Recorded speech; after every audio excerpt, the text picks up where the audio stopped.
કાકા હા તમને ખબર છે આમાં અલગ અલગ બધા જનરેશનનું નામ છે એવું? એટલે 1928 થી 1945 એટલે સાયલન્ટ જનરેશન, 1946 થી 1964 બેબી બૂમર્સ, હે 1965 થી 1980 જનરેશન એક્સ, એમ પછી 1981 થી 1996 હા એ મિલેનિયલ્સ કહેવાય, 1997 થી 2009 એ જનરેશન ઝી એટલે જનરેશન ઝેડ પણ કહે છે, હા 2010 થી 2024 એ આલ્ફા જનરેશન, અને હવે જે 2025 જે આયા ને એ બધા બીટા જનરેશન. આ બધું શું છે લખું ટેકનિકલ?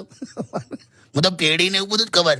એટલે એ રીતે હવે નામ આપેલા છે. ત્યાં કોણ નક્કી કરે? એ નહીં ખબર, ત્યાં કોણે ફેલાયું? અમે બધાએ. ત્યાં કીધું કોણે? એ નહીં ખબર, ત્યાં આલ્ફા બીટા ગામા ના રેડિયેશન પર કેમ નામ રાખ્યા? એ કશું જ ખબર નહીં. આ રિસર્ચનો વિષય છે, અમે બધી કરશું. અમથા બધા હું તમારું કયું આવે? મારું મિલેનિયલ્સ. એટલે તમારું જનરેશન છેલ્લું જેના નાનપણના ફોટા મોબાઈલ થી નથી લીધા. હા કરેક્ટ. તો બદલાયું જ આખું તેમ. એ તો જે નામ હોય હા જનરેશન બદલાયું તો છે. સતત 15-20 વર્ષે બદલાય જો. પહેલા લોકો સફળ થતા હતા, હવે ખાલી વાયરલ થાય છે.